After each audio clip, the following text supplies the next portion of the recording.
Ladies and gentlemen, welcome to the Detroit Sports Sit Down. My name is Tom Murphy Jr. I have Dan Murphy and Joe Perry with me, and we are talking Detroit Lions football. So much news today. It's late December. The Lions are playing meaningless football games for the second year in a row. And news breaks today that the regime is coming back. Despite losing a million games in a row, Tampa Bay comes in, beats the Lions 38-17, and is the seventh loss? Yeah, seventh in a row. Yeah. A lot of ways we can go to start this podcast, but the first thing I want to do is I just want to read a statement, or the first paragraph of just a basic Lions Buccaneers recap. And the first paragraph goes, Jameis Winston is making quite a case to stay in Tampa Bay. And you think about that, and it's like a couple weeks ago it was basically the same paragraph, but a different person and a different team. And it was Mitch Trubisky making quite a case to stay in Chicago, and it just reminds me of Matt Flynn, making quite a case to get a huge contract against the Lions. Why is it that these quarterbacks come in here and just light the Lions up, either in the past or week to week or whatever it is, man? It's always the Lions. The Lions are like career savers, and not only career savers for the other team, the Fords continue to be career prolongers for people in their regime. And this is where we're at today. We can recap the Lions-Bucks game where Jameis Winston made a case to be the Bucks quarterback because he torched, without Mike Evans, mind you. Made it look easy. Torched the Lions defense. Yet Martha Ford, the Lions front office, but basically Martha Ford and the whole Lions organization, announced that they're coming back. Mayor Patricia and Bob Quinn both coming back. No questions asked. I kind of knew that was going to happen. That how the Fords are. They're just loyal people. We thought that there would be a change with William Clay Ford. We thought there'd be a change with Martha, but it doesn't look like it. It doesn't look like it. It's going to be the same. They're going to give their people a long time. I don't see it changing. Until maybe next year. A lot of interesting things about this, okay? For one, at home, the Lions defense gets torched for too many times in a row now. In week 15, only 458 yards. There's 2 weeks left, but why announce it now? Why announce it right now after a completely embarrassing home loss where the defensive guru, his defense once again gets lit on fire and has a quarterback make his case to save his career?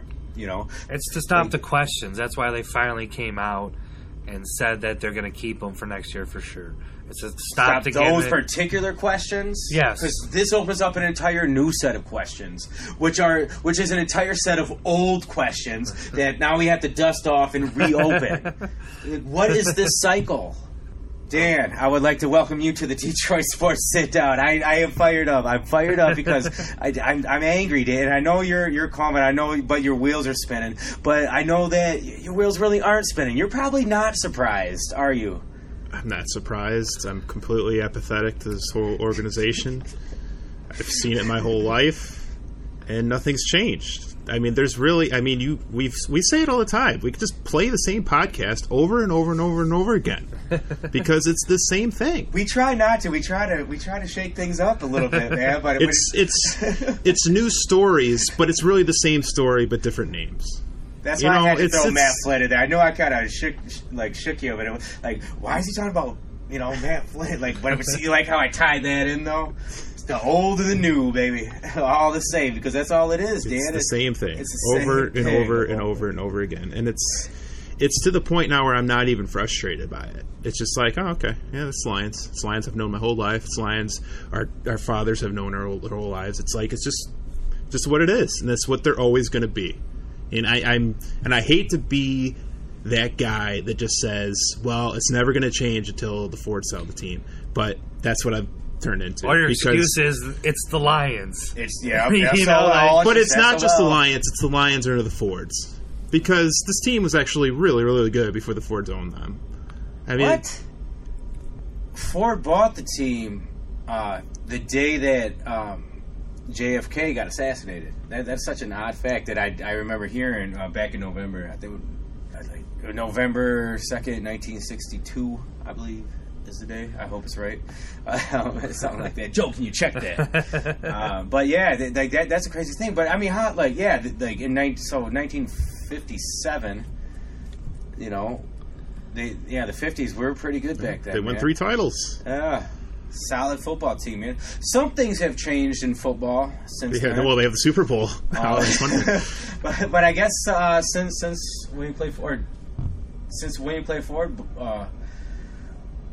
started on the team, one thing has not changed, and the Lions have not won a Super Bowl and have not won a championship. What was your date, Tom? I forget, November 2nd, 1962. Am I right? No. Yeah, November 22nd, 1963. You were close. Yeah, I was close. You missed a 2, and you know you're 1 year off. That's why I got a C+ in history, man. That's why I was close. You know, hey, C's get degrees, baby. But okay, yeah. So even selling this team, because Lions fans got pretty excited this week because. Rumor has it Jeff Bezos, who owns Amazon, wants to buy an NFL football team. Rumor has it that there's a fan base that wants their owner to sell a football team. You know, and we know for a fact that there's a 94-year-old, I'm sure she's a beautiful lady, that probably doesn't care that much about a football team that she owns. So I feel like someone just dreamed that story. There's a lot of pieces there that could happen, right? But I feel like someone just dreamed that story. Yeah. That is not a true story. I think there's about 100,000 people in the Metro Detroit area that dreamed that up. Exactly. I think that's what happened. So everyone just kind of dreamed it. It just came reality. Yeah. I don't believe that story. But I believe some truth to it. I believe that Bezos wants to buy a team. Oh, yeah. And I obviously believe that everybody that's a Lions fan wants the Fords to sell the team. Yeah. But there's no way the Fords are ever going to do it. Why would they? Why? Like, the only thing we can compare it to, other than the Illiches, the Illich family, and when you think, like, I think the difference when you think about the Lions and the Tigers and how ownership worked, where the Ford family, it's so traditional and so iconic, you know, the Ford name, you know, the Ford Motor Company. It's so iconic in America that the Fords have owned the Lions for so long that they feel like it's just going to stay in the family. The Fords and the Lions are iconic together, and it's always going to be that. And for their family and their legacy, it's always going to be that. Where when you look at the Tigers and the Illiches, it was Mike Illich's dream, Mr. I, to not only own teams but bring championships. And he started his business by himself from the ground up, Little Caesars, and just built it and built it and built it.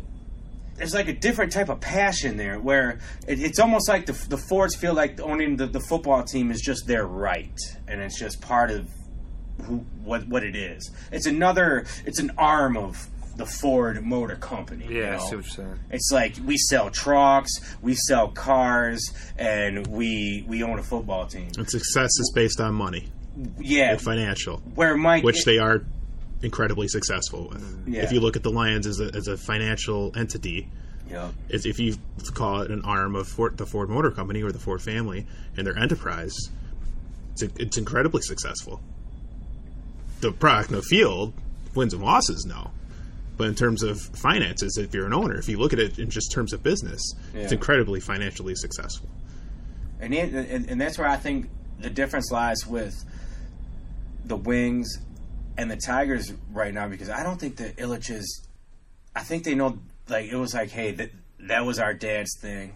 We don't really care, you know? Do you think there's a case there where the remaining Ilitch family just doesn't care that much about the day-to-day operations of the team at all, and they're looking to sell just so they can gain more capital and build Little Caesars? Because Little Caesars is still a competing pizza chain. Yeah, Little Caesars, yeah, like, absolutely. And if Little Caesars was to sell 2 pro sports franchises and take that money and build Little Caesars even more, that could be a major, major thing. Whereas if the Fords sell the Lions, it makes no real difference to them. They make a lot of more money just owning the team. Yeah, because the NFL just sells itself, even if you're a crappy franchise. Like, it's proven that they're going to sell tickets. And they're going to sell merchandise, and they're going to. It's the NFL. Like, yeah. Did they print money, man? I feel like the Ilitch now company runs it more like a business, where Mike Ilitch ran it more like a fan.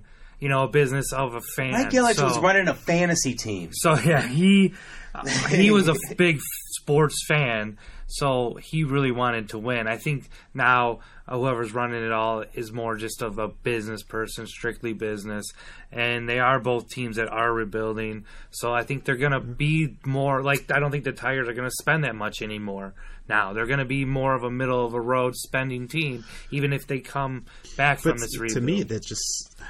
I know we're getting off track a little bit, but to me, that's just so ridiculous for a baseball team to do that and baseball owners to do that. If you're going to own the team, spend. It's about the magic of October and November. You spend the money, and you get the players, and then you get a successful team, and fans will come. Yeah, they'd half the attendance. And not only it's not even attendance, like it's the exposure you get, the merchandise you sell by getting, like, having an August through September playoff run, get into the playoffs, run through those playoffs, the exposure you get, the merchandise you sell, the TV ratings. Yeah.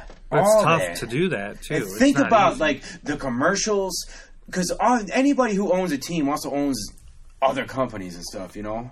I can't break it all down, but I know, like, the Ilitches, man, imagine how many commercials they could get, like, you know, how many pizzas do you think they sold during these magical playoff runs, man? Like, just through the commercials and that. Why wouldn't they think about keep doing what Mr. I did and just keep a solid roster on there? I don't understand why prolong a rebuild and not spend money, you know? I mean, you don't got to go out and get Garrett Cole. You don't spend money in order to take you to the next level, I feel like. You got to build your team with your foundation first. Once you get a good foundation, then you spend the money for the free agents to fill in your holes. That's kind of how I think you should build a team in pretty much any sport, really. Yeah.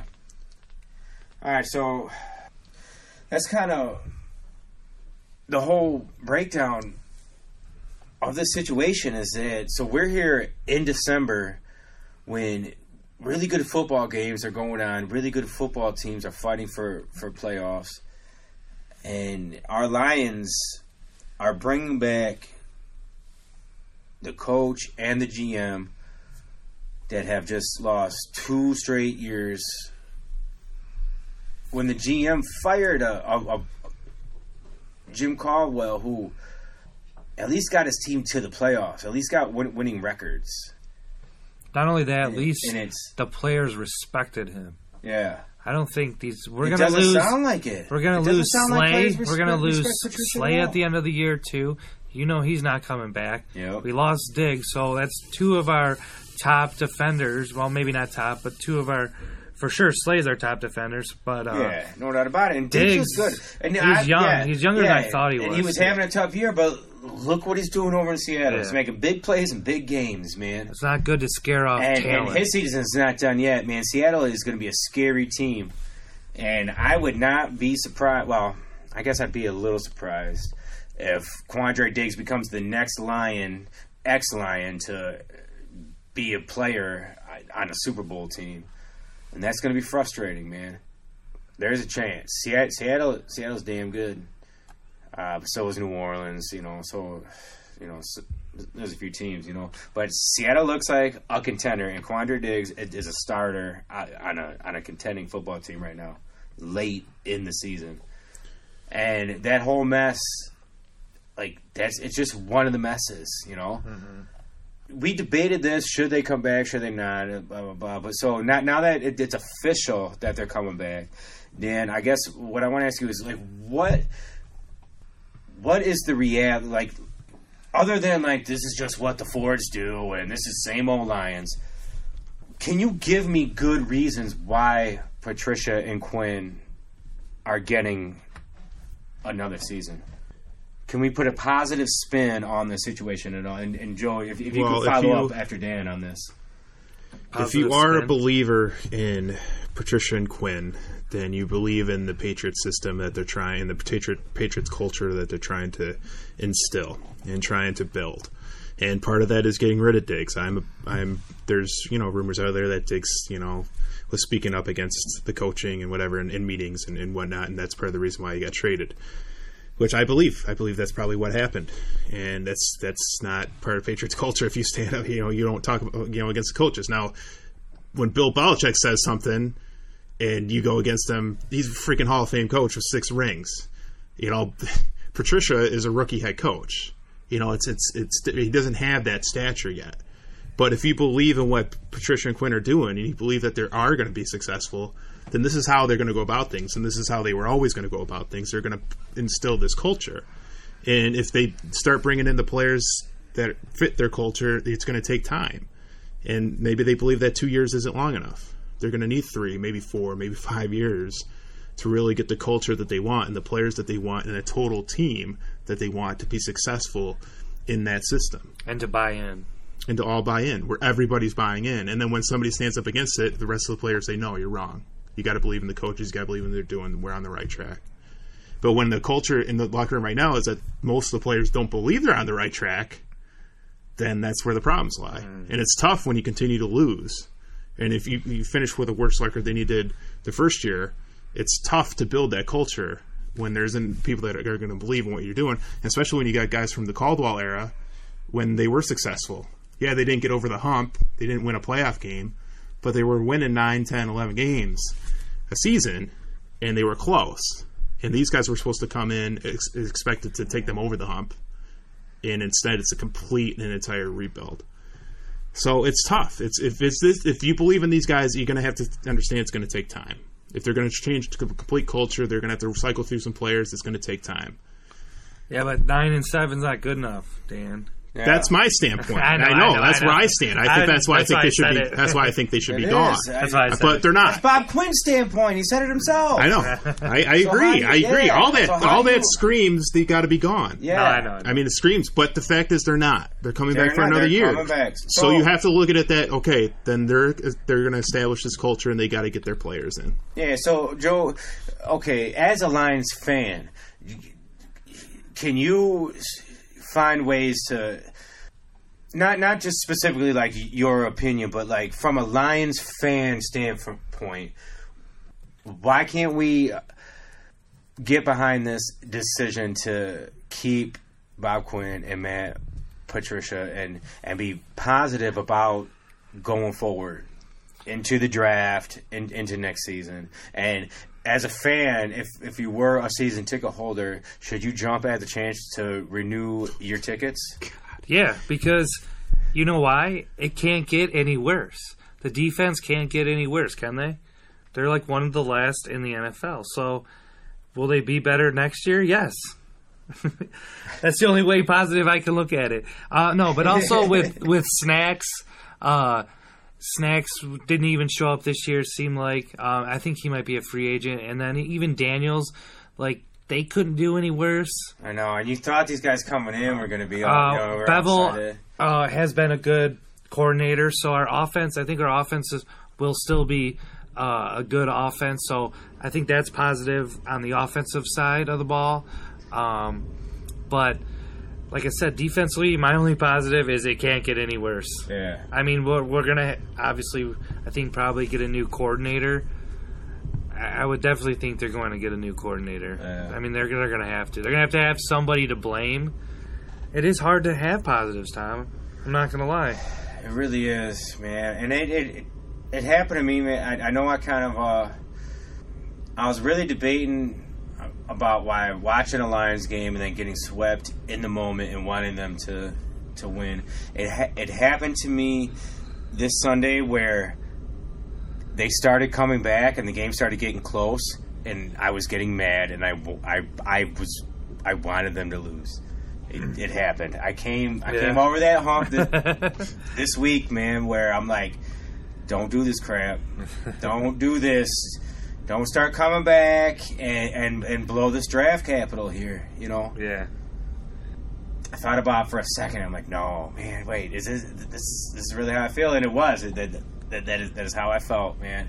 I was openly rooting for my team to lose. And it's a tough thing to deal with, man. Even as a Lions fan and all this and that, and I went through 0-16 and blah, blah, blah. We're like that with every franchise in Detroit right now. You realize that? Yeah. Not the Pistons, man. Yes. I don't want the Pistons to lose and not make the playoffs. I know that's dumb. Where even just getting in the A seed, maybe just play all playoff game, man, and maybe something can happen. You know, you never know, man. But that's not what's best for the franchise. It's not. Yeah. An 8 seed. When's the last time an 8 seed and beat a first seed in basketball? Look, though, there's not a ton of difference between like an A seed draft pick and a, just barely missing the playoffs draft. But unless you're in that top 3 or 4, the NBA draft. That's what they got the lottery. You got to hope he gets them on. Oh yeah, because all right, yeah, you always get your shot in the lottery, But come on, man, we all know that's rigged, man. They don't want the pick. When it's NBA basketball, it really is Detroit versus everybody, man. Because just nobody cares. Even with the last non-real dynasty team, no great superstar team to win a finals is the Pistons, man. And people hated that. It's still the lowest rated NBA finals in a long time, man. People just did not care about the Spurs Pistons, and people just don't like the Pistons because I think people are always going to have that stigma in their brains about the bad boys and just how that was, just ugly, just beating up on Magic and Jordan and Larry. So I don't think even the Pistons, even if they got into the lottery, I don't think they'll ever. The NBA just won't let them get that top pick because they don't want a superstar in Detroit. Oh, they got the second pick. Then when you're in the yeah, Darko, they took Darko, the human victory cigar. Yeah, how can you forget? That's one of my favorite things to rattle off. You know who we could have got instead of Darko? Carmelo, D-Wade, Bosh. They're all retired now, so that was a long time ago. It was a long time ago, and it's been a long time since the Pistons had a high pick like that.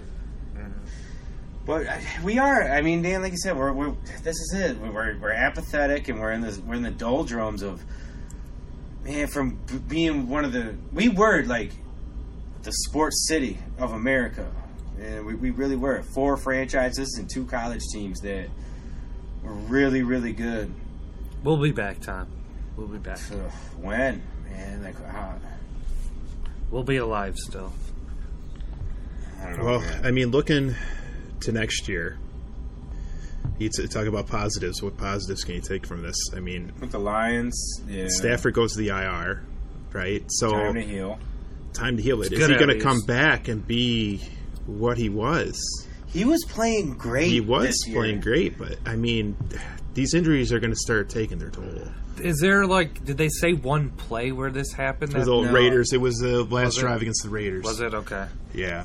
He was he ran got like a couple yards on a scramble and he got hit. Because I didn't know if he's just getting stress fractures from playing. It's his back, man. It's the same thing he's had for a while. Yeah, but eventually you don't just get older and my back's great now. Well, it just deteriorates. Maybe older and older you get, the harder it is to come back from injuries. It sure is. And to have the same injury happen again that happened last year. Yeah. It's cause for concern. It is. It's cause for concern, and you got to think about what do they do? Do they look for a quarterback in the first round or second round? Do they go out and get the top quarterback that's out there as a backup? The top quarterback they can get is a backup. Start grooming them. I don't see why not, man. Especially when you look at some of these top drafted quarterbacks and how they've, some have spent some time on the bench. Some got a year or two, like Mahomes. Mahomes sat behind Alex Smith for an entire year, and then his second year. But that's the point. Like that's the other thing. You look at Lamar Jackson. Like you can draft a guy and still you could have Stafford. Like even. Can you do that, it's though, almost as a Bob tired Quinn? cliche now, but when you... what? Can you do that? No, they have to make the playoffs. Like Rodgers. That's what I'm trying to... This Rodgers got drafted, sat for 3 years. But that's not going to happen. That's not going to happen. Yeah, it's not going to happen. They're not going to do that. That's the point. If they had wiped out this crew and got a whole new crew in, then they know they got 2 to 3 years to build, right? Because they're going to have time. This staff doesn't have time. The coach and the GM do not have time. They have to win now. Time is going faster and faster now. Look at Freddie Kitchens in Cleveland. They want to fire him. It's his first year, and he had this all-star talent, and all this stuff is going on. But it's Baker Mayfield's second year, and the team just isn't coming together, and they're losing games. And then this guy, in his first year, has lost the team, and they're probably going to fire him. Like... This Cleveland has been a complete dumpster fire, and then the NFL is getting faster and faster. Like they want you when you come in your first year, you need to be Sean McVay, and like get to the Super Bowl, Well, not with the Lions, apparently, but not with the Lions, man. But Martha Ford said that they need to make the playoffs next year. They know. Playoff contenders. Well, contenders, fine. Well, they're definitely not contenders now with 3 losses. What is it, Dan? They have to be. In the hunt. Obviously, but they're not in the hunt. They got knocked out with Thanksgiving. Yeah, no, next year. That's what I'm saying. So they weren't in this year. So this year you think they won't draft a quarterback? No. I think they're going to do everything they can to be the best possible team next season. Not necessarily thinking the best possible team for the future. No, they're not going to think about the future. So I don't think they take a quarterback in the first 2 rounds. No. So they probably and then they've tried taking quarterbacks in later rounds and it doesn't matter. They went through 10 quarterbacks this season between scout team and all this and that. Like man, it's insane how many quarterbacks went through like training camp in the summer and all that. Like we could make a list, man. Like the list is long. And but they didn't go out and get a quality backup. Yeah. Look at the Titans. They went out and got Tannehill. The Saints went out and got Bridgewater. Yeah. Those guys won games. The Lions went out and got who was the dude? Savage. Who didn't even make it through preseason. Yeah. And they got Josh Johnson. Yeah. Didn't make it through. Yeah. Now they're just picking up guys off the street. Yeah. Like we talked about it we talked about it before the season when we did our season previews. Like they needed a quality backup. So they had to. And they didn't. And it cost them. Once Stafford went out, they haven't won a game since. Don't you think they have to know that though? So there's going to be cap money. Are they going to go out and spend some legit cap money on a? They better. Why who even? They, yeah. Like who though? Like I don't have a list of names of guys who can be backups right now. Like think about some guys, man. Maybe you could go out and sign a Jacoby Brissett out of Indy. They're of like keeping he just said. You think so? Well, what if they're not. He went down for a minute, so Bobby Hoyer, or like who's even out there that you Drew Brees, Tom Brady. They're both free agents at the end of the year. Oh, you think Tom Brady's going to come in here and be Matt Stafford's backup? You think Drew Brees is going to come in and be Matt Stafford's backup? No. I mean, those guys are out there, and you could. And what? Are you going to have a training camp battle between 2 guys that make $30 million a year? Of course. How could you even do that? Now, Would this even make sense? No, at the end of the season, you take a look at the list of the names of quarterbacks that are free agents that would be backups, and you go and get the best one. What about making... This year, it was Tannehill and Bridgewater. They didn't even try for those guys. Yes, of course not. What about trading Stafford in a draft day scenario and then going out and signing... That's not going to happen. Guy. It's not going to happen. Like you said, yeah, it's not. That's a long-term solution, and that's not happening. Because they brought this regime back. Now, all those things are in play if they fired those guys today. Yeah. All that stuff's in play. And should be. But none of it is now. Like, there's no way Stafford's getting moved. Everything's on Stafford. They're going to rely on Stafford. And when he breaks his back in the first game of the year... Then everybody's done. Everybody's done. Do you think it's still going to be David Blau? Like, is David Blau just going to be the guy? Because he's going to be the guy he's going to get to showcase himself and how mediocre at best he is. Tannehill's a free agent. What I'm saying is they're not going to draft the next quarterback in this draft. Why not? Because this regime is playing for this year. That's why. So if you're drafted at 5, you're drafting the best defensive player. Yes. What if they drafted an offensive player? Not a quarterback. Better be an offensive lineman. Would you be furious? No, not if it's an offensive lineman. And it was the best player available? Or are you when you're fighting for your job and you're trying to draft the best talent available, I can't believe we're talking draft. But I don't want to just break down guys or whatever, but like at this point, man, what would be the biggest need on this team? Pass rusher, without question. And that's why you got to hope they lose and hope things break their way right. And they get the second pick and get Chase Young. That's the dream scenario for the Lions right now, is to get Chase Young. And that's if he even comes out. I was talking he might even come out. Yeah, but I think at the end of the day, he's coming out. He'd be crazy not to. Yeah. He'll be the second pick for sure. Yeah.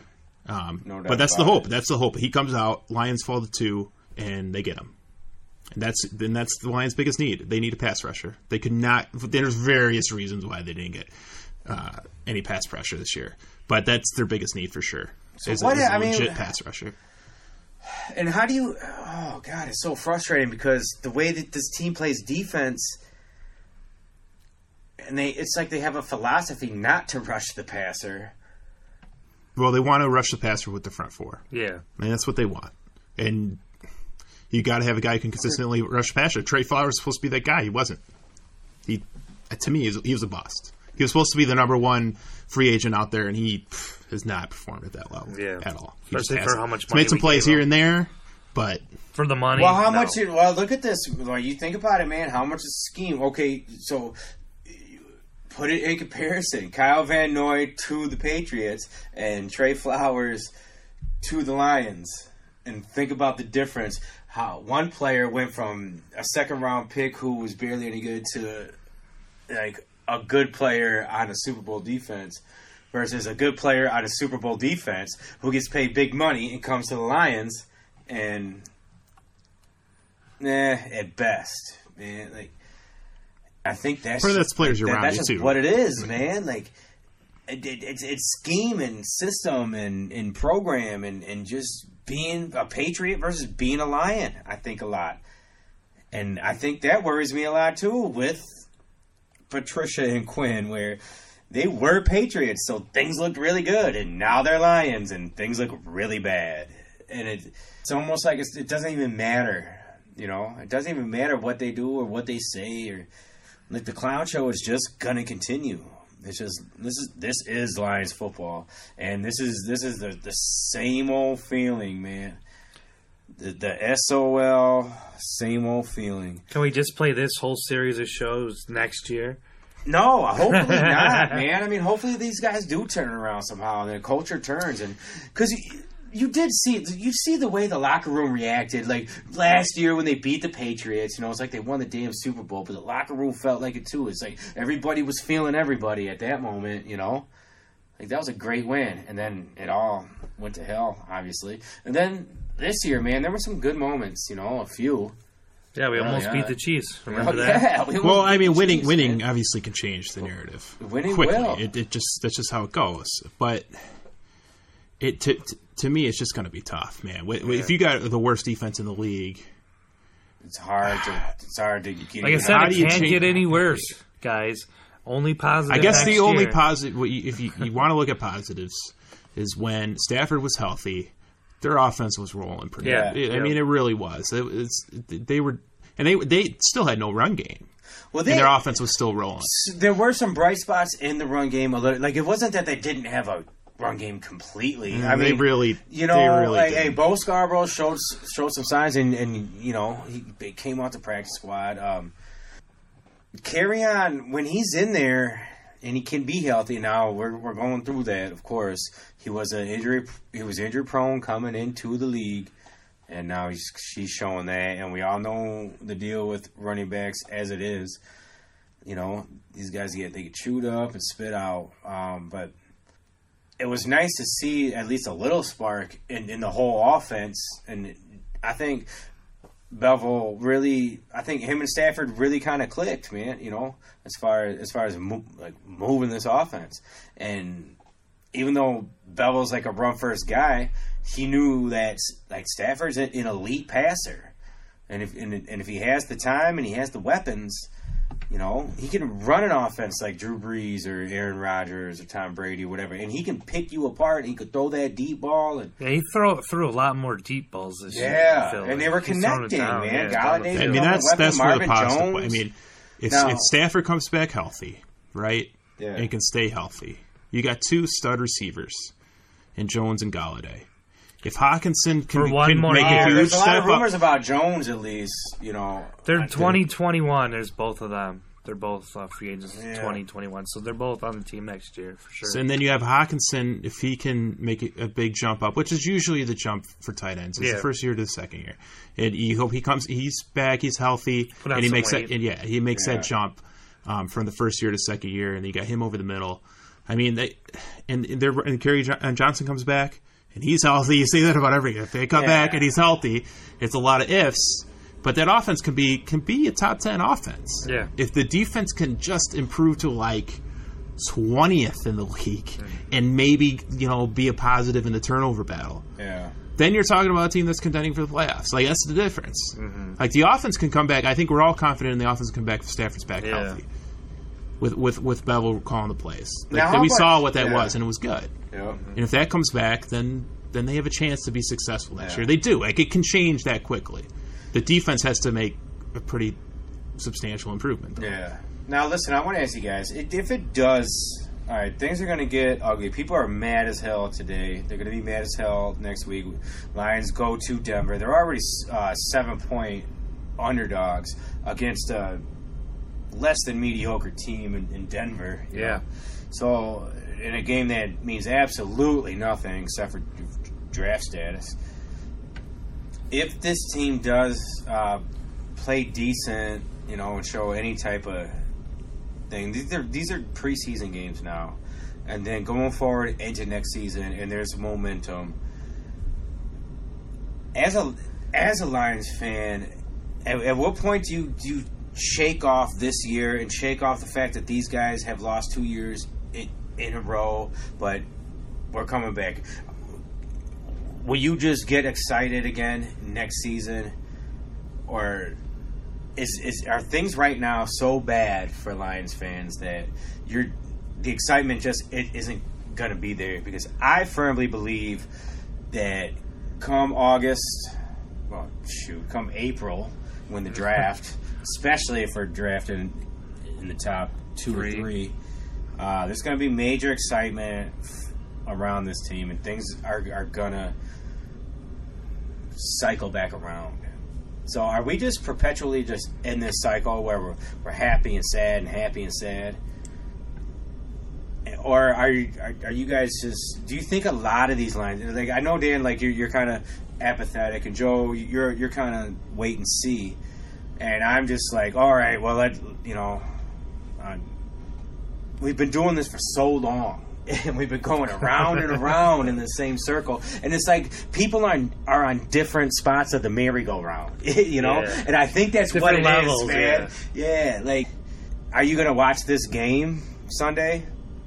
it's a unique atmosphere for Lions fans because the Lions how many times have the Lions played in Mile High?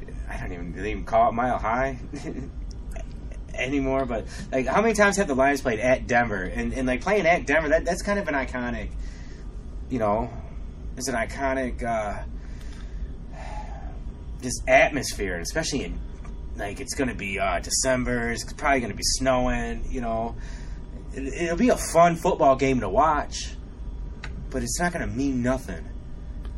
It's just a tough place to play because of the atmosphere. Well, the altitude. Altitude, yeah. You really are way so high. Yeah. The altitude's so high, so it's tough for, road teams just to breathe. Mm-hmm. But the atmosphere itself, Denver Bronco fans, they got a lot to be proud of. That's a proud franchise, man. Oh, yeah. So, I don't... like I always do, I watch, but I do stuff. So I'm not, you know what I mean? Like, I'll watch, but I'll do different things around the house because it is hard for me right now to sit down and watch a full game of the Lions just because it is so bad. There's nothing positive in the game, really. Yeah. I mean, so to me, I kind of just put it on, I'll watch it. I normally watch the beginning, the first quarter, to see how it goes. Then once that happens, then I kind of just start like, all right, what do I need to get done? Yeah. So, I mean, I'll watch, and I'll expect them to lose again because it is a tough place to play. Do you want them to lose? Yeah. Oh, yeah, for sure. Right. I want them to lose, too. Plus, I want Lindsay to run a lot. Oh, are you in a... No, I just in our league, Yeah. Are you in a Super Bowl, or is this our 17 our league? league? 17. Yeah, so it's not... Yeah. I like that. Dan, are you... Okay, I already know. Yeah, I know you want them to course. lose. But does the fact that it's going to be in Denver, it's probably... Well, I heard it's actually might be warm, like kind of unseasonably warm. But the fact that they're... But it's like at Denver, and Denver's like kind of an exciting NFL atmosphere. Well, it's not going to be this way. Denver's terrible. They're not terrible. But, I mean, they are. They're like 5-9, I think. Yeah, they're not a good football team. Yeah, they've got 5 wins, yeah. They do. They had one really... Who did they surprise last week? They blew Houston, I think it was. I think it was Houston. They went to Houston and just beat the hell out of them. Yeah, that was strange. Yeah, that was very surprising, yeah. But, they're on... What are they on there? They got to be on a third-string quarterback, I think, right now, aren't they? Locke, yeah. Rookie. They have a rookie quarterback, so he's played the last few games. No. He's played okay. No. I think his first game he threw 3 touchdowns, so he's been decent for just starting. Yeah. So is there anything to look for in this game as far as, we know that we want the Lions to lose in the big picture to get as high a draft pick as possible. As far as competing and knowing the news that this regime is coming back next year, it is basically these players that are playing. Half the team's on IR at this point. It's unbelievable. But so you're looking for guys that are basically auditioning not only to play for the Lions, but just to put the tape out there. Just to have NFL tape. So if you're a Lions, if you're a diehard, I root for this Lions fan team. I don't. If you're a diehard, I root for the Lions no matter what type of fan. So I'm trying to keep a positive spin on that. I'm trying to figure out why, as a Lions fan, you would even watch this game. To lose. That's it. But you can't. You're not going to sit in front of your TV and you're like, fumble, you should be. I know, but you can't, man. You only get so many Sundays, man, in life, As of right now, it's going to be 57 degrees and no chance of precipitation. Yeah, it might be nice in Denver, huh? So it looks like good weather in Denver on Sunday the 22nd. Yeah. So you do oh God, do you even want them? Do you want them to look good and lose in overtime? or like just bloody murder all across the field and just get blown out. Like it doesn't matter now because we wanted them to get completely destroyed, to get fired, but they're not going to. But they're not going to. So don't you want to see some players just play with heart? Maybe okay, well I definitely know that these guys are coming back, so I might as well buy in, and I'm gonna do my best, and I'm gonna and the whole team's gonna come together, and they're just gonna look great. Tom, when's the draft? April something. Okay, that's when I'll care.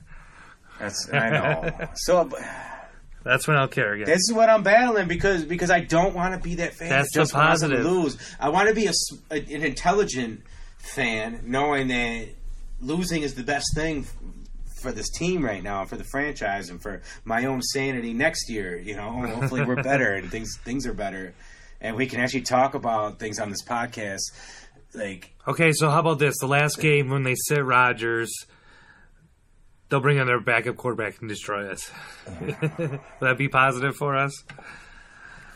Way to circle back around, man. Well, I don't think they'll be sitting Rodgers. Matt Flynn, dude. Dude, they didn't even sit him that year. He was it was hurt. But look, man, I don't know, man. Of course, I want them to lose, but I'm gonna watch the game. Are you going to take a nap during the game? Or well, I tell you what, I'll be watching Red Zone, but since it's in Denver, I'm sure it's a 4:30 game, so there's only a couple other games against them. But I'm sure it's not going to be America's game of the week. I'll tell you that. Yeah, Dallas and Philly is going to be. Oh yeah. Oh, thank you. Great transition. Let's talk about some real football. But this isn't even real football, is it? Because Dallas, Philly, the NFC East, I think football fans should start a petition that the NFC East doesn't even get a playoff spot this year. But what if they win the last 2 games and then they're 9-7? It's been so ugly and so bad, and there's better teams. Now, this would have been a much hotter take had the Rams came in and just stomped Dallas. Yeah. Because they both lost that was again. really going to be my argument, but Dallas did what they did. That offense was on fire. Yeah, so those would be the two. The Rams would be the team that you would argue is the better team, and they didn't prove it exactly. So that this argument really is. But how crazy is it that it's so bad though over there in the NFC East, man? But both these teams, Philly and Dallas, both. But like I said, one of them could finish 9-7 because they're both 7-7. They both play each other. They both play each other this week, so someone's obviously going to. Well, I guess they could tie, but for the most part, one of them's going to win. At least be 8, probably, but 8-8. One of these teams could be 8-8 and win their division, man. And that's not fair to, like the Vikings or the. But it also can hurt you if your division's really good too. It can hurt you that way as well. But this division is not. It's not, but it can. It's like all your teams are good and beat up on each other. They are, man. But both teams are. They did what they had to do last week, man. Especially Dallas. What do you guys think about this? About Dallas, man? Like, I don't know. I mean, there's Dr. Jekyll, Mr. Hyde, isn't it? It's so crazy, man. Yeah, one day they'll look great, and the next day they'll look awful. And I don't know. Like I said, after the first 2 games, I thought they were going to win the Super Bowl. Yeah. Now I didn't think they're going to make the playoffs, and now they might. And do you want to play them? Yeah, you got to go to Dallas. If they're your first round opponent, you don't know what team's going to show up. So it is a tough matchup, even the first round, even if they are 8-8, and then they end up making the playoffs. What do you guys think about Jerry Jones? Now he's super influential in NFL circles, but Dallas hasn't won a Super Bowl in 20 years, and but he's out there. He's out there as the owner, but he's also the GM. Like, he runs the team, What do you think about that as compared to the Lions owner, Martha Ford, or the Ford family all together, where they're real private, you hardly ever see them? Would you rather have Jerry Jones as your owner? No. If you're the Detroit Lions. You want something in the middle. Yeah. I mean, we talked about Mike Ilitch. I mean, Mike Ilitch was as close to the most perfect owners he could have because he was super passionate about winning. Really, really wanted his teams to win. Would spend the money. I mean, obviously the NFL, it's a salary cap, but it just showed that he would do anything to win.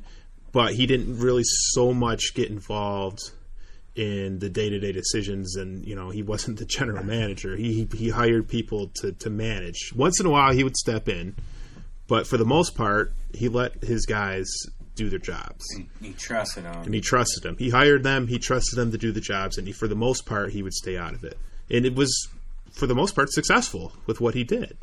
And that's the type of owner you want. All right. So with Jerry Jones, it's weird because people think like he meddles in the team too much, but it's like it's his team. Like he can walk into the locker room and say, you know what, you're starting, not you. You sit down. You take your pads off. He can walk in and do that if he wants. I bet he has before too, man.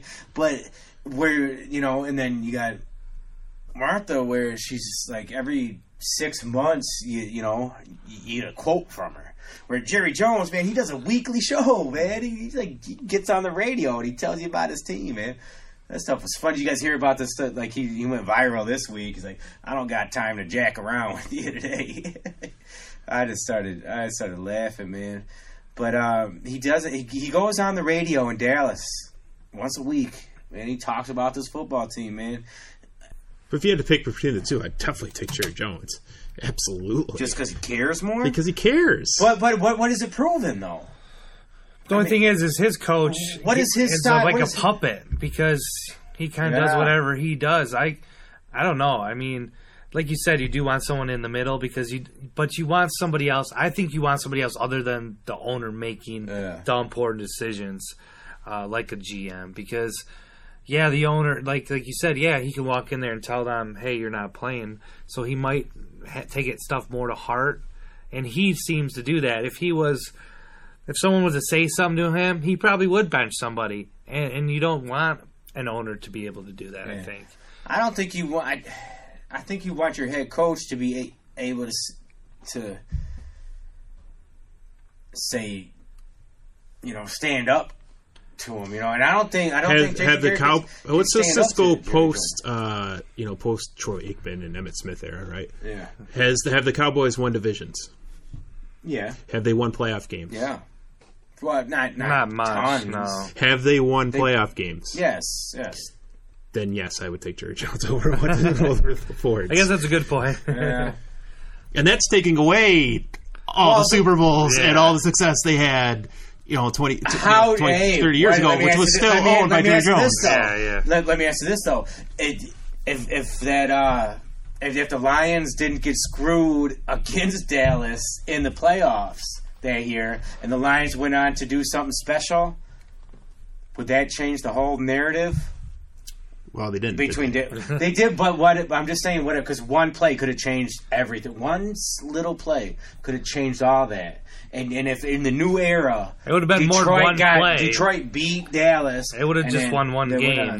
That one little play. It was one play. It would have been one playoff game. The Lions went over there. Who knows what could have happened? But all I'm saying is, if the Lions jumped over that, then would the Ford's philosophy? One playoff win in 50 years. Well, Jim Caldwell would still be the coach. Yeah. I don't know, man. I don't know. Everything changes, I guess. But it is okay. So, all right, back to this NFC East, man. Or let's just go through this whole thing where with these playoff teams now, who do you guys really like in the NFC? Because now we have New Orleans really making their case, man. New Orleans is really making their case. And so was San Francisco, but you got Minnesota and Green Bay looking like they could beat anybody at any time right now, right? Would you agree? And then we got Dallas and Philly both fighting for their playoff lives. We got 2 weeks left in the season, and it's shaping up to be a lot of fun, man. Do you guys see anybody really emerging here? I don't. Not in the last 2 weeks. No, I think they're all quality teams, and I think I still think Dallas can be good. They got the talent. I think they're going to end up. I think they're going to win next week against Philly, and I think they're going to win the division, and then they'll have a home game in the first round. And I wouldn't want to go to Dallas. It face Ezekiel Elliott and Amari Cooper, and if Prescott's on, I wouldn't want to face those guys. So I think the NFC is just filled with talent and filled with really good teams. So I don't think there's any one team that's kind of jumped it. We thought, well, maybe San Francisco, and then they go and lay an egg against Atlanta. Yeah. We thought, well, Seattle, then they laid an egg against the Rams. What I really thought was okay, Seattle, their defense is what is going to put them over the top, and then they go to New Orleans and it's a shootout. It looks like that's a lot of film on there that exposes that defense. Whereas some of these other good teams can go in there okay, we found a couple weaknesses here maybe. We got something going here. But you're right, man. Any of these teams. You can't count out Drew Brees, especially what he just did, setting the record with the most touchdowns. So I don't know. I'm leaning towards them right now just because they have a good defense. They have Brees. They have a running game, not as good as the past couple of years, but they still got a decent running game. So that's kind of the team I got my eye on right now that I feel like will go to the Super Bowl. But there's still 2 more weeks. You really can pick any team. Yeah, I mean, and things can flip flop because you got Seattle and San Francisco can flip flop between having a wild card, having been on the road the whole way, or winning the division and getting a bye. And how traumatic! And same thing with Minnesota, Green Bay. They play each other on Monday Night Football. That difference between having to play a wild card on the road to getting a bye in Minnesota, Green Bay are in the same spot. They play each other on Monday Night Football in Minnesota. Minnesota hasn't lost a home game yet this year. But that can flip flop. Kirk Cousins has that Monday night curse, man. What a time to That's right, yeah. He's never won. He's never won. I forget what it was. 0-6, I think it was. Yeah, I think it was 0-6. I think 0-6. Yeah, it was 0 something terrible. I know that, man. It might have been 0-7 though after that game. Yeah, it's bad. Wow. It's a huge game. Something, man. Seattle, San Francisco played the last week of the year. Yeah. I want to ask you guys this, man. With the NFC being in the shape it is, if you could pick one quarterback to lead your team right now, your playoff team, which one of these guys would it be? Talking NFC or all the NFL? Just NFC right now. Man. Garoppolo, Rodgers, Cousins. I like Russell Wilson. Wentz, I like Russell Wilson because of his ability to run. Way. When a play breaks down, he can get out of the pocket and either get a first down with his legs or just extend the play with his legs. That's the quarterback I would choose. And obviously Breeze is amazing, but he's getting up there and he can't move as well as Russell Wilson can. So if I had to pick one, I would go with Russell Wilson. I'm just going to go with Breeze. He's got the most touchdowns in the league. That's who I got to go with. He still can move. He is, 40, but he can still move. And he's got experience, so I don't know. I would go with Breeze, but this would probably be the last year I'd go with him. Because that downfall comes quick. Man, I hate to say this. I really do because I'm not sure about it. But Seattle, we got a deal. Russell Wilson is the truth, man. He is the truth. And I think Seattle's going to be real serious going down. And I think Russell Wilson just has this winning capability that is going to shine through in these playoffs.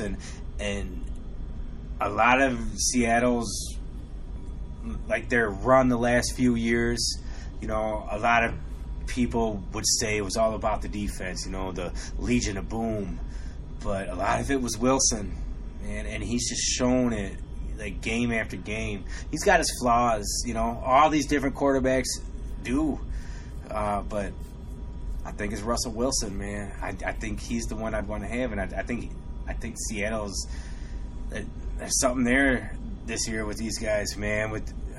I don't know. It's hard to argue though, man, because look at all these guys. Look at all these gamers, man. Yeah. Like Rodgers, Yeah, it's hard to not say Rodgers there either. It really is. Like, don't you just want to say Rodgers? Like this guy is just probably gonna go out there and do, throw miracles, man. This is what's gonna be so fun about this NFC race, man. Like in these next 2 weeks, and then the run. Once you get into the playoffs, think about some of these games, these potential matchups. I mean, the NFC is where it's at. The AFC, there's a lot there, Like, let's not forget about Mahomes and, while Brady not even breaking news, didn't get to the Pro Bowl this year. He did not get nominated to the Pro Bowl for the first time in, I think since like forever. But it's not like the NFC, man. I think you pretty much know, like, it's Baltimore, Kansas City. And you gotta have New England in there, but New England looks like they're fading fast, man. I'm trying to think of any other team over there. What do you guys think of the AFC here, like, with this race? Like, Baltimore looks like they're running away. Yeah. Is there a team I don't see like Buffalo or Pittsburgh. Buffalo looks like they could compete, man. I don't know. I don't know with those teams. They competed with solid Buffalo. team. They competed with Baltimore and Lamar. They didn't. They can totally compete. They shut can compete, down. but I don't think they're going to be able to make a run all the way to the Super Bowl. I think they could upset a team, but I don't think they're going to make a run all the way to the Super Bowl. I just don't think they got enough talent to do it. But I like Baltimore and I like Kansas City, and you can never count New England out. I mean, they're right there. It's going to be not at the year where we can't count them out. They're still winning games. They still get. I mean, we'll see. Like, Saturday's going to be a big test. They play Buffalo, and we'll see if New England comes out and wins that football game. You have to come back and say, okay, New England's they're still right there. Here's the thing: you know that they're winning enough games. They're gonna clinch a playoff spot now. The difference is are they going to clinch the division? Win the division, and that's going to be something. I don't even know. When is the last time that New England didn't win that division? It's got to be 10 years. Probably since Brady's injury. Oh, God. And that's the last time Brady was What's in their the division? Pro Bowl, too. AFC. The AFC East. Okay. And I think it's been at least 10 years. And they still went 10 So and 6. they're going to get, they might have to play a wild card team. They're probably going to have to, I would think. Yeah, because Baltimore and Kansas City, I think, will take the buys. Kansas City had their run. They had some losses. They're not looking like world beaters or nothing. Is it clear cut that Baltimore is going to the Super Bowl? No, they could lose to Kansas City. They could lose to New England. 2008. Yeah, that was Brady's injury. That's the last time Brady didn't miss the Pro Bowl, and that's the last time they didn't win the division. Yeah, it was Miami. Ugh. And then before that, Jesus, 2002. Yeah, it's crazy. Okay, all right, if Baltimore locks up home field, are they a lock for the Super Bowl? If who? Baltimore. Oh, Baltimore. I think you said Buffalo. Baltimore. Right now, they'd seem like the team to beat. I mean, they do have a good defense. You've seen them smoke the Patriots. They've been pretty much smoking everybody recently. Yeah. So, I would say they are the team to beat right now, for sure. Just to clarify, New England can still get a bye if they win their last 2 weeks. Really? Because they are 11-3 and Kansas City's 10-4. Yeah, I know. Yeah. So if New England loses tiebreakers to Baltimore and Kansas City because they lost the head-to-heads to them, but New England can get a bye. If they finish, they won their last 2 games. They're 13-3 with a bye week. And they can't count them out. Like, they look like they'll look like the worst 13-3 football team of all time. And what a dumb statement that is. Like, how is there ever a worse 13-3 football team? I know. But they just pass around and they look like they're not good. And Brady, there's you got the new cheating scandal, and you got Brady's just like super old, and they got no wide receivers. But guess what's happening now is you'll watch Harry watch Harry become a star in the next 3-4 weeks. They'll have a running game throughout the playoffs. They're going to have a running game. The defense they'll have a strong plan. defense, and they'll have a game plan, and they'll have guys that fit their system and come to play. And Gronk's going to come back, and they're going to re-sign Antonio Brown. None of that's happening. But but Belichick and Brady will be there. Yeah. And if they win these last two games, they're right there. Yeah, I think it's. I think the new kids are going to take over at some point, though, and I think we're heading for a Baltimore. Depending on how everything shakes out, you got to see if. I think Baltimore and Kansas City. I really hope that Baltimore and Kansas City play each other in these playoffs. However it works out, hopefully it's the AFC Championship, because what a game that would be. Yeah, that'd be a good game. Oh man, the AFC Championship would be lit, and I already know whoever makes it to the NFC Championship, that's going to be lit, because I'm really excited about this. You take any team from the NFC, you can be happy to see them. About the other one, any one of them, man. Even if it was Dallas, even if Dallas somehow made man. I mean, they got tons of talent, tons of guys you like to watch on that team too. Yeah. But I think everybody's just tired of New England. Yeah. You're just ready for a new story. We know the greatness. We know everything that surrounds it. We know that story. Now, because I was putting my money last year on the new story, and the new story was San Diego Chargers. Or were they the LA? I don't even know. With last year, were they still San Diego? I don't even know. Who cares? Yeah, I was like, who cares? The stupid Chargers got murdered. Yeah, you picked them. Did you pick them to beat the Patriots? I sure as hell did, man. They got murdered by the Patriots. Murdered, dude. The Patriots scored in their first 7 drives, man. I think everybody did. Oh, yeah. Everybody picked the Chargers. Yeah. I don't know. Maybe I did. They did. Most people did. Most everybody thought the Chargers were just going to take over. They were the new hot team, and it was they were the Patriots were done. The Belichick, Brady, they're all old. Yep. Chargers, man. Bosa's going to just run through and murder Brady. And Stiff Gronk last year. Yeah. Yep. Yeah, nah, man. Sure as hell. Yeah, I remember that. Because everybody was picking the Chargers first round last year. But Kansas City, they made a valiant effort, but I think this year, man, do you think? I think that is. I think everybody wants it to be Baltimore versus Kansas City. That's the game. People are tired of New England, but if it's New England again, would you just respect it, or would you legit be annoyed? If somehow it's like New England versus Baltimore in the AFC Championship, would you just be annoyed, or would you be excited about that game because these legends just continue to do it? I don't know. I'm ready for something new. I mean, last year I was kind of like, yeah, Patriots doing it again. They proved everybody wrong, but I'm done with it. They've proved their greatness, and there's always going to be little asterisks next to it and whatever. Yeah. And that's going to be regardless of what happens. It is what it is. I'm ready for a new story.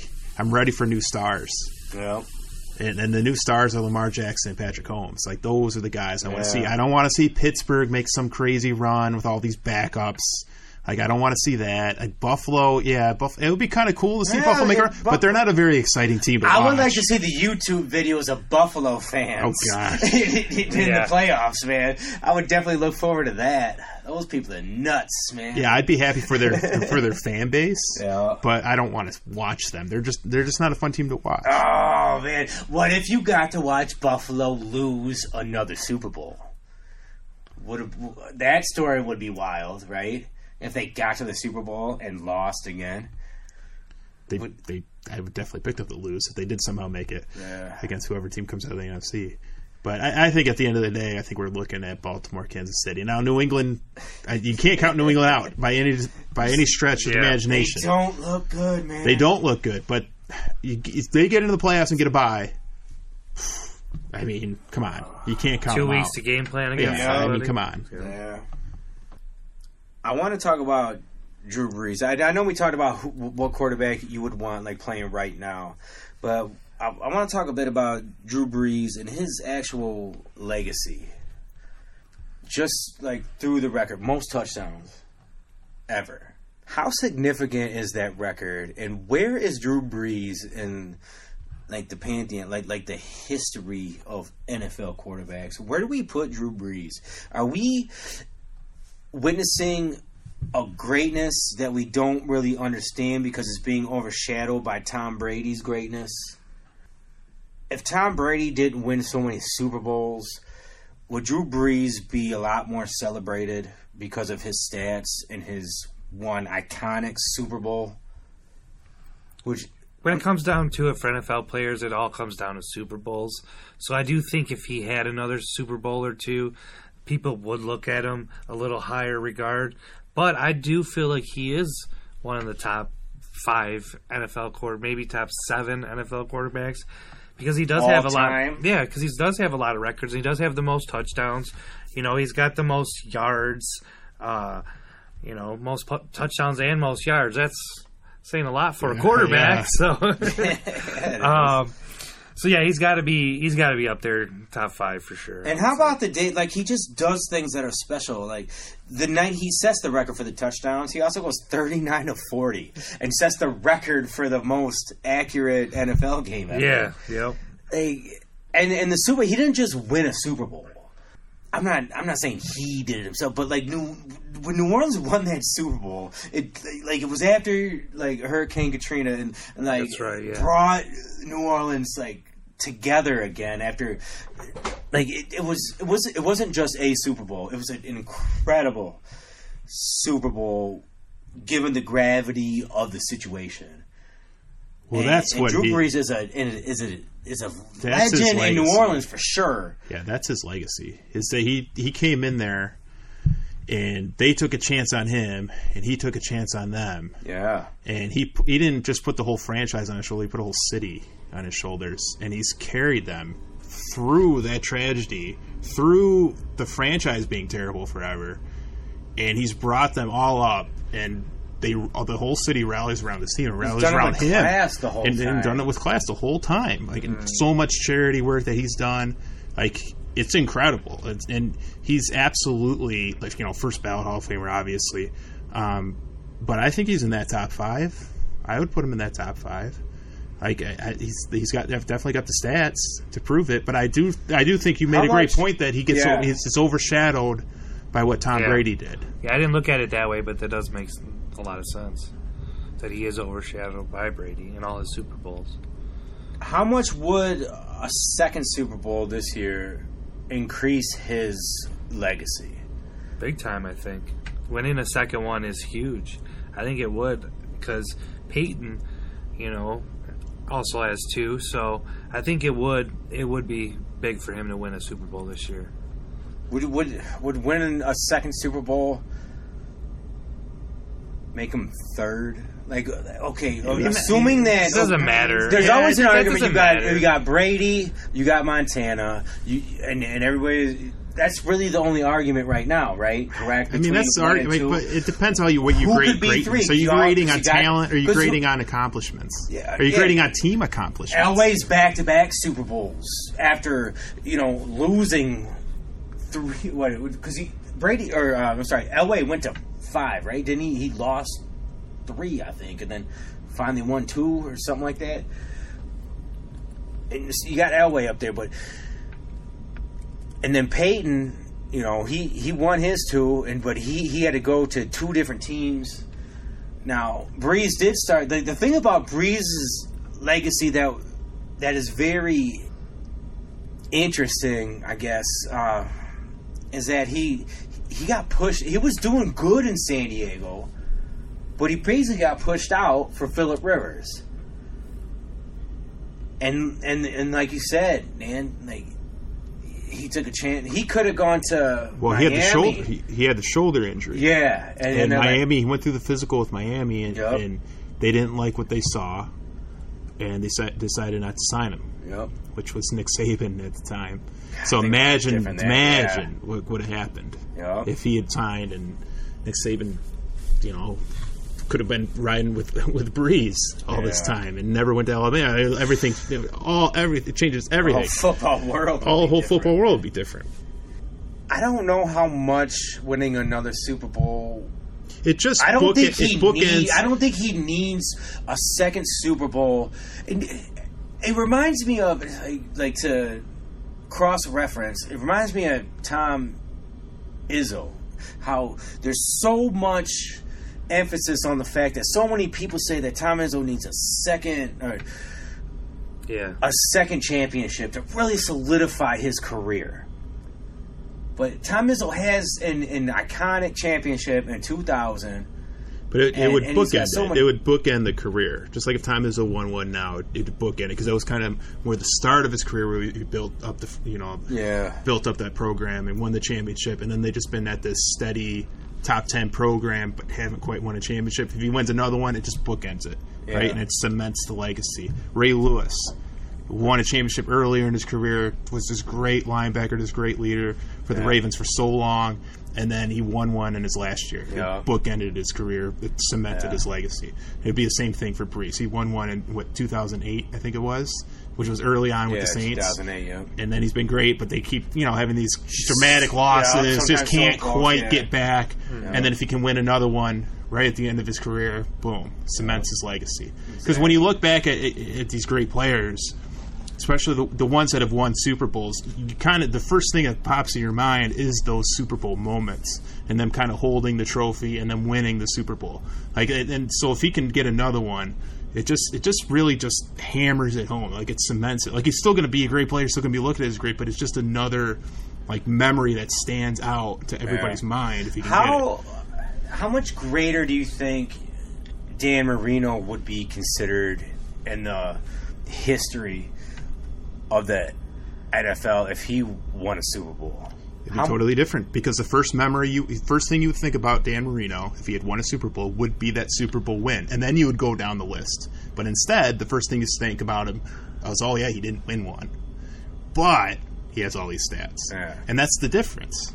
That's what winning these Super Bowls means and winning these championships means, because it's the first stat you look at. It's the first thing you think about with all these names. Is the championship moments and the championships that they won. And if they didn't win one, that's the first thing you think about. Oh, they didn't win one, but he was a great player, this, and this. Yeah. The guy that replaced Brees, Phillip Rivers, do you think San Diego / LA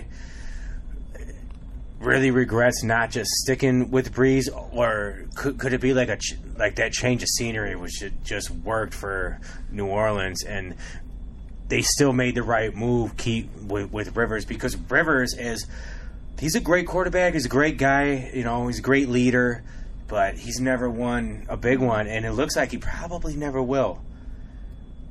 Yeah, he's a free agent in 2020, so you don't know what's in store for him. All the signs are there. He's starting to wear down. He doesn't have that arm strength anymore. And he's not the quarterback he's been. He was. Mm-hmm. But I don't know if the Chargers made a mistake necessarily. I mean, they could have kept with Brees, because Brees had a good year that last year with them. They believed in him. They stuck it out with him until the end of his contract, but they just didn't re-sign him. Yeah. And I think a lot of it has to do with the shoulder. But he did have a great year in his final year with the Chargers. And so I think he proved that he could have, done great things with them. And Rivers, man, there's been times where he looked amazing. He's a great leader, and he's a really, really good quarterback. But the Patriots are always in their way. Yeah, they really were. A lot of times Rivers seems to be getting his own way too, man. He does. He turns the ball. He turns the ball over. And they haven't always had great teams around him either. Nope. But every time they've had a team that could make a run, it was the Patriots that stood in their way. So it's crazy how that worked out, man. Because it worked out for New Orleans. And we'll see now, man, because New Orleans is right in there. Like I said, there's 6-7 teams that can go to the Super Bowl this year. New Orleans obviously is one of them. They're as good. They got as good a chance as any in the NFC to get there. So all right, I want to wrap this up with going down this stretch. Who you guys really rooting for, man? Not the Dan, okay, you got down to Nashville, man, did seeing that type of playoff important game, that division, did that get you excited for football down the stretch, like NFL football? Like, the Lions are out, so like, your main team's out, but are you latching on to a team, and what was that atmosphere like being down there and seeing some real important December football? It was fun to go to a big game, a game that mattered. In all honesty, it's been a while since I've been to a game that's had implications, because we just haven't had success here in Detroit. What do you mean? We get them all the time here in Detroit. But it was fun to go to a game. But I'll be honest, like I didn't, and I think a lot of it has to do just because I wasn't a fan of either team.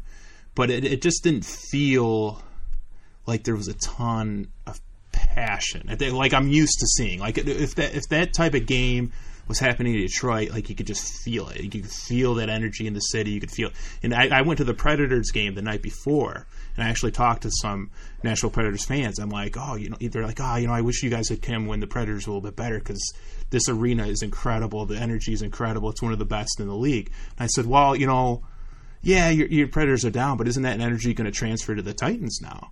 He's like, they're playing for the division, and he's like, yeah, it's just not. It's just not like that. It just seems like the Predators are kind of the team. Like everybody's rallying about the team, but Predators. I'm like, I didn't get it. Like it doesn't make sense to me. Like Detroit Especially sports, Nashville, Detroit too. sports. But you see it. Like we've seen the Predators you know. make these runs, and like I've watched them on TV. Like you see, like there is a lot of passion there, and I could feel that more in the Predators game too. But then when I was at the Texans game, I just didn't. They were loud, and they got loud on third downs and stuff like that.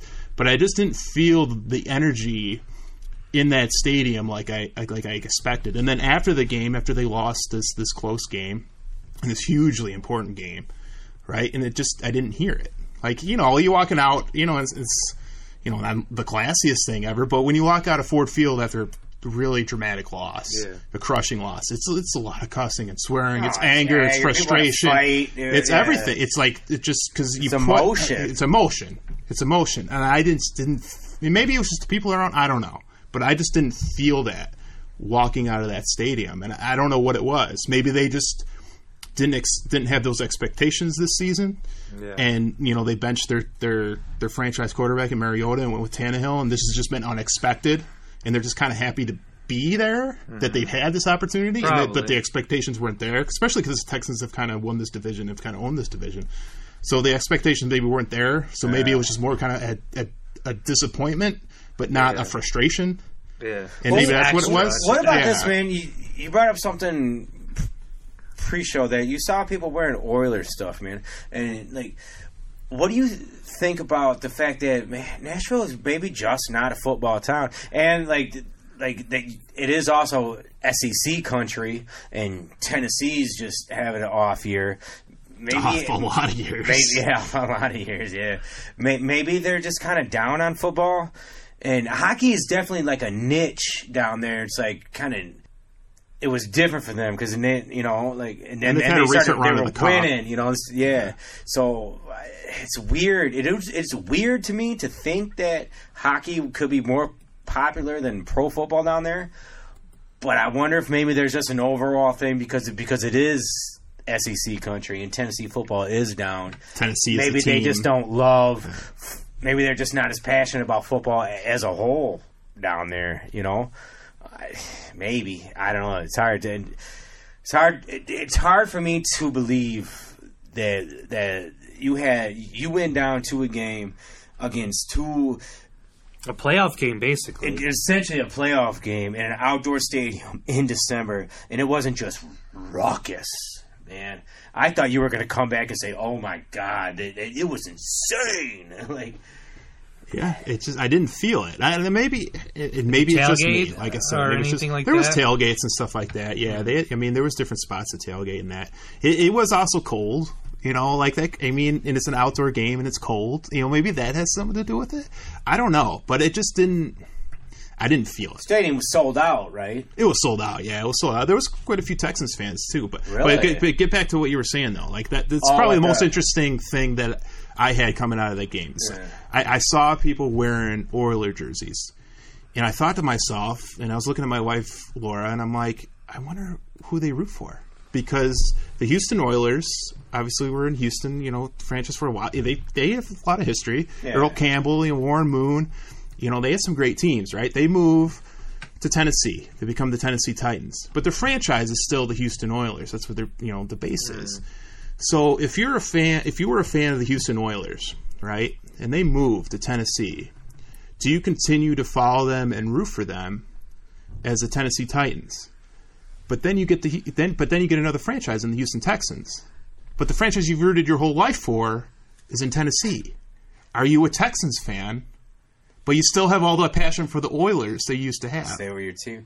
I think you like both. I think you like both. I think you can like both. You got to. But they're in the same division. Yeah, but it is tough that they are in the same division. And that's what it is. I think you go back to Houston at this point. Like, if you grew up in Houston, you were a Houston fan your whole life. Yeah, but you always Tennessee rooted. left. You didn't have a team, and you started rooting for the Titans.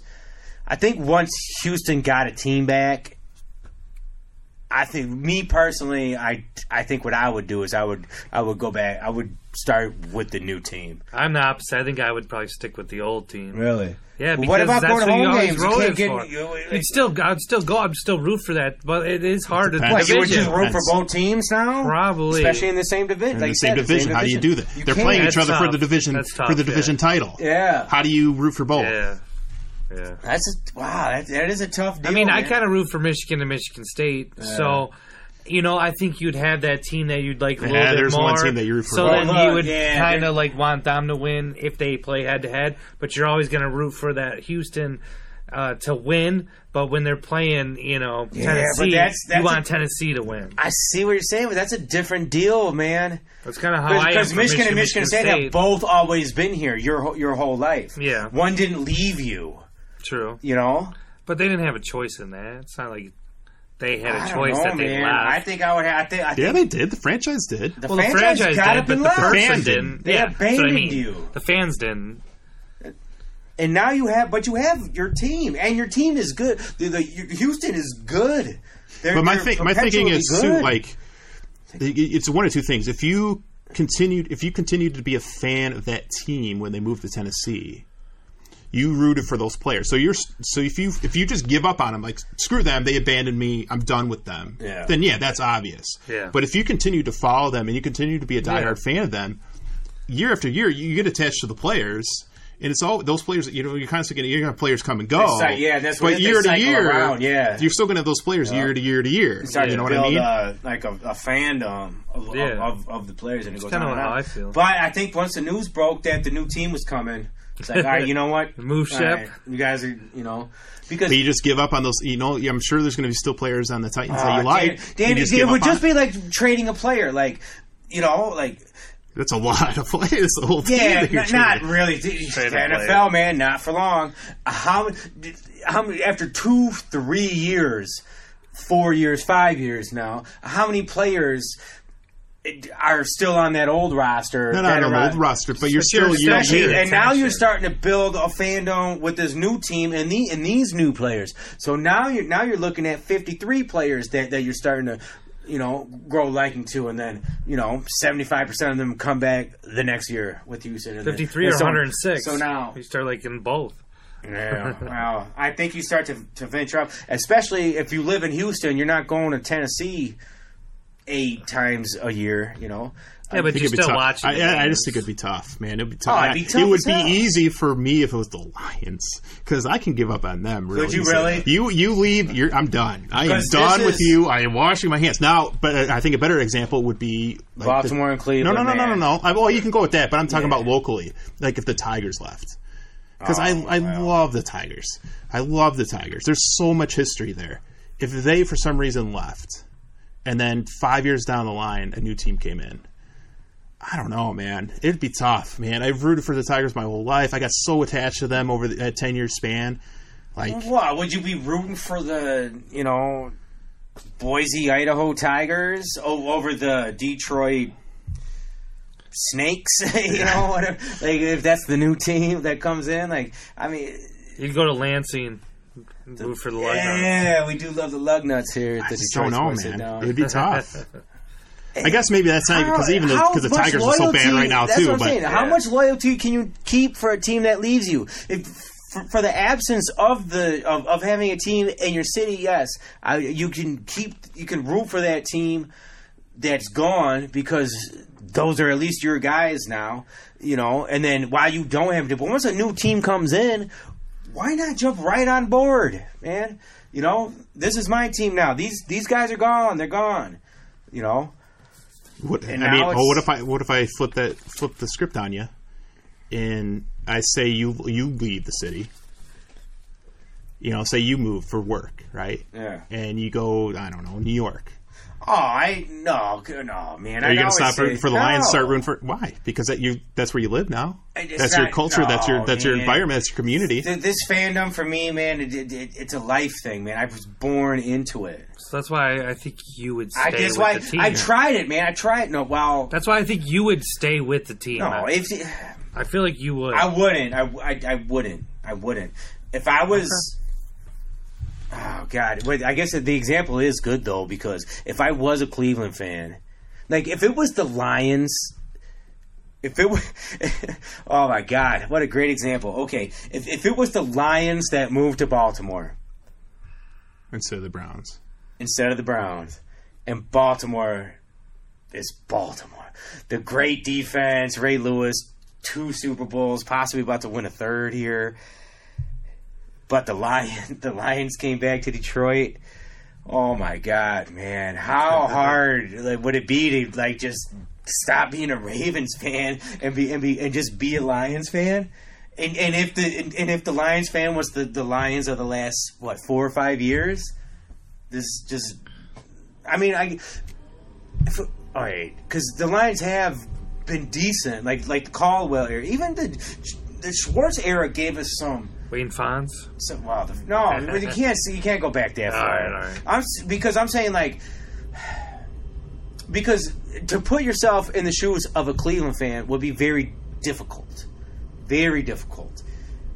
Because your team left to Baltimore, won Super Bowls, became a great franchise, and continues to be great. And now they're the excitement of the league right now. And your team, you lost your team for 4 years, 5 years, something like that, roughly. And now you have a team that's building, and you were supposed to have, and you were bad. They went 0-16, man. But they're bad. But now this year, there's supposed to be a lot of excitement. And it's just a total dumpster fire. It would be very, very hard for me to be like, you know what, I'm not a fan of the Ravens. And I am only a fan of the Cleveland Browns because I grew up a fan of the Cleveland Browns, and my team left, and I just didn't watch football for 5 years, and now my Browns came back, so I'm just a Browns fan now. That's crazy to think about, man. If that would happen, because as a Lions fan, I really don't know what I would do, but I would probably follow that team to that city. I wouldn't move, but especially to freaking Baltimore. But man, I would probably be a Ravens fan, and I would probably have stayed a Ravens fan because they have become a franchise that you want to be a fan of. They give you something to want to enjoy, Whereas these Lions, man, they just keep hurting you. So, man, that'd be tough, man. I really don't know. That's like I said. I think you would stay with the team because you're more like that type of person. Maybe. I'm a fan, man. I could just see you being like that for sure. Just sticking with them, no matter if they were good or bad. Think about it though. What would I do? Because once the team left and I'm left without a home city, I would probably follow the team. Follow the team where they went. And then once the new team came in, I wouldn't be able to I don't think I would be able to just drop them, Mm-hmm. I really don't think I would. So that's probably why we saw a lot of people there still wearing Houston. Yeah, Houston there's probably some people that are just, just loyal. They love them because that's their team, and even though they changed cities, but man, it'd be hard not to root for the Houston. Because, you got guys like J.J. Watt, DeAndre Hopkins, man, these are guys that you want to root for, Yeah. I don't know, man. That's neither here nor there because we here in Detroit have our Detroit Lions. They are not going anywhere. Patricia is not going anywhere. Bob Quinn is not Nobody's going going anywhere. Fords are not going Fords anywhere. are not going anywhere. Nobody's going anywhere. And neither are we. We are the Detroit Sports Sit Down. Dan ain't going nowhere. Joe ain't going nowhere. I ain't going nowhere. My name is Tom Murphy Jr. This is the Detroit Sports Sit Down. Peace.